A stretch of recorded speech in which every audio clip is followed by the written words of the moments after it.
she's not going to give it to you because you guys had memories together. She's not going to come back to you because you guys have kids together. She will give it to you if she feels attraction and she feels trust. How to text. So if you want to get your ex back, or if you want to learn how to text in a way that you win the interaction and end up with things that you want, watch this video. This is crucial, because if you text right, you can stop a divorce, or you can stop your breakup from becoming permanent. So pay attention. These are the things that I learned after years and years of working in real life scenarios with different kinds of breakups and divorces, and I'm going to teach you some of the foundations here. Basically, you gotta go through the gates of her phone. You gotta find a way to negotiate with her without getting rejected, without getting blocked. Even if you're blocked, there are ways that I'm gonna tell you about it soon. You have to find a way to negotiate without becoming needy and basically fixing the relationship. Most guys text the wrong way, because after the breakup, you and your ex are out of sync.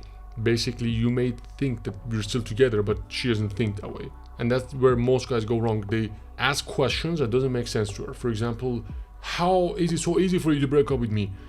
Or why did you tell me this, then you went on a date with another guy? Remember, you guys are out of sync. It doesn't make any sense to go there with emotions and try to remind her of how things used to be, because she's not there anymore. So you gotta be extra alert about this. Understand what you feel right now is not necessarily what she feels. That's why you guys broke up. And if you want to text, you cannot be uncalibrated. You gotta gauge, and you gotta really think about what she's experiencing at the time, which is about calibration, which I'll talk to you about it later. Now, how do you text? These are the rules, and this is how I think when I want to come up with a strategy or a sequence of text messages for any of my clients. First of all, you gotta gauge yourself and basically how you feel.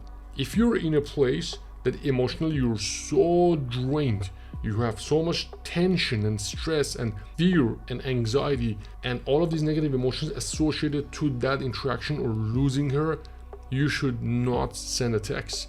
The reason for that is, even if you send a text, first of all, your text is gonna come out insecure and needy and wrong or angry, and she's gonna instantly gonna shut you down. So you're gonna make sure before you send a text, take a look at yourself. And when I want to do this for my clients, the first question that I ask them, how are you feeling? Because the most important thing for us is to get results. For us to get results, you need to have your mental and emotional health. And if you don't have that, she knows that, and she's not going to negotiate or talk to you about anything. So the first thing you gotta calibrate your own emotional and mental state. And a lot goes into this. If you're in the program, we do this together, but that's the first thing that you should look at. That's one of the first basically things that you evaluate before you send a text. Actually, let me give you a couple examples as well. I wrote here, that's cool. One of my clients, he really wants me to help him with text, but we're not doing it because I'm not giving him the text to send right now, because he's very depressed. He's really, really depressed. I know if he send a text message right now, he's probably gonna change the things that I tell him, because the things that I tell him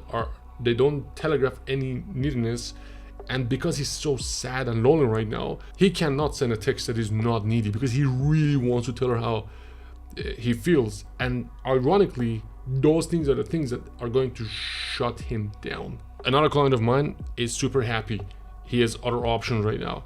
He has been on 2 other dates. Surprisingly, he managed to go on 2 other dates. The dude is happy, and he can send anything. As a result, he can send a text message that is not needy, that doesn't telegraph negative emotions. And at the end of the day, this is all very transactional. You are missing attraction. You are missing trust. You are missing comfort, attraction, trust, one of these 3. And for your ex to write back to you and want to be back with you, she needs to know that she needs to feel attraction. She needs to feel the trust again, because right now she probably doesn't think that you will ever change. That's why if I tell you in the program you need to go on date with somebody else, and you may really hate it, but the reason for that, again, but that's not for everybody, but if I tell you that the reason for that is we need to build a dynamic that is in your favor. She's not going to give it to you because you guys had memories together. She's not going to come back to you because you guys have kids together. She will give it to you if she feels attraction and she feels trust. That's why this client of mine that I told you, he had options. He had her options. We worked together. After 1.5 months, he was in a much better place. We got to a point, that's why in the first 2 weeks of the program, I teach you how to take inner control. That is so key. That is so fundamental.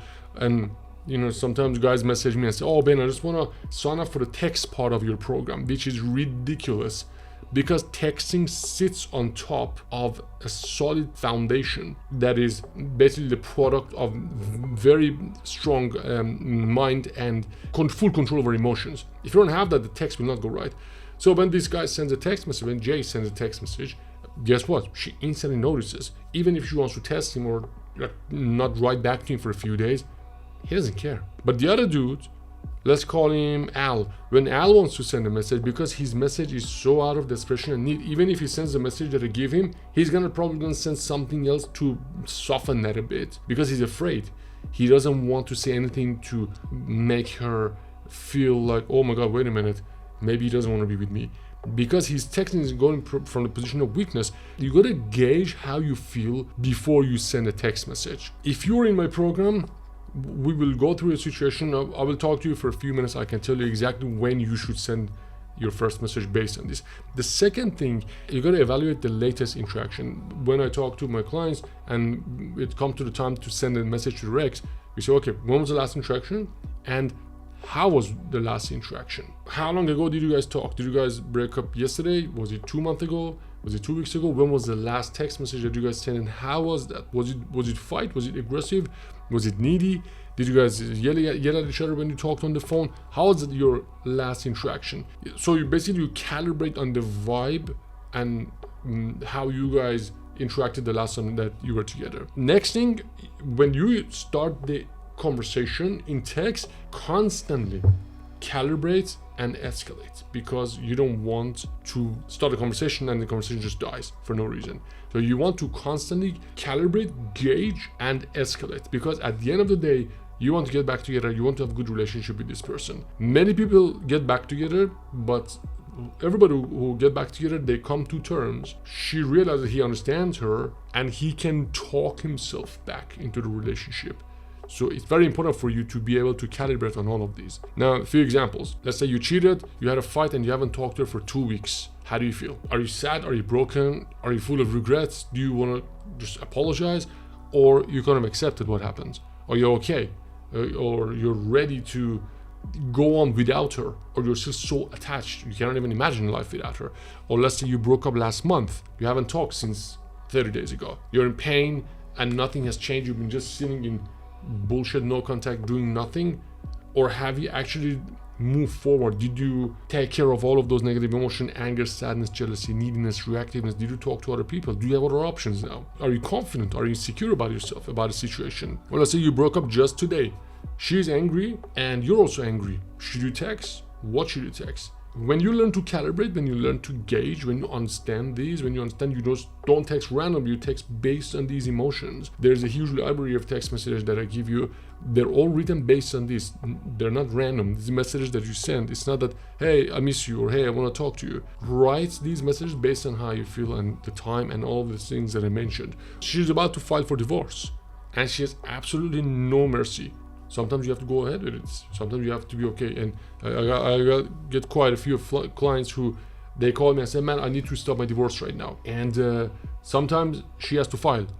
And getting back together happens after she files for divorce. There are so many variables and this thing is so dynamic. It's not one size fit all. Or let's say you've been friend zoned and you're on good terms and you talk, but your conversation doesn't go anywhere.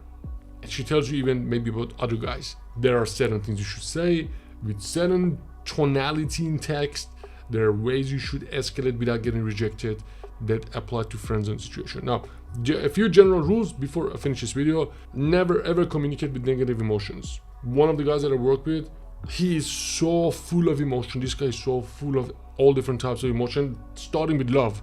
Such a great guy, such a cool guy, but when he goes into relationships, he just doesn't have any boundaries. He just opens up. He told me, Ben, when should I message her? I said, not now, definitely not now. He goes ahead and calls and leave a voice message, and he just says, just tell me why you broke up, just tell me why you did this. Dude, never ever communicate with emotions, because she's not feeling you right now.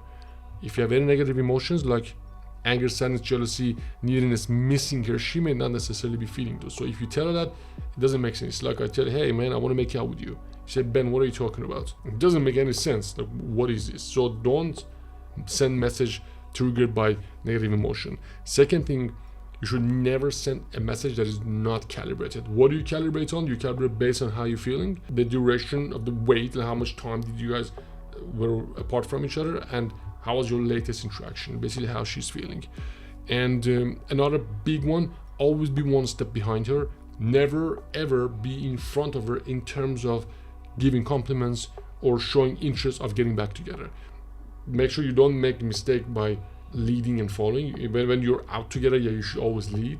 There's ways to do that, but what I'm talking about being one step behind is it's about showing interest in any ways. You should always be one step behind. For example, a mistake that sometimes guys make is they send a message and say, hey, I love you. Dude, you're in the middle of a breakup. She hates you right now. Like, it's so off. You only say I love you when she tells you I love you first. So make sure you're sync and you're one step behind her in terms of showing interest. And last one, no begging triggered by fear of losing her. Ben, I have to make sure I stop this breakup because I don't want her to go and see somebody else. Any decision you make based on fear, it will backfire. So make sure you watch this video, take notes. If you want me to help you with your ex, with your relationship, send me a message and read my book. I will see you in the next video.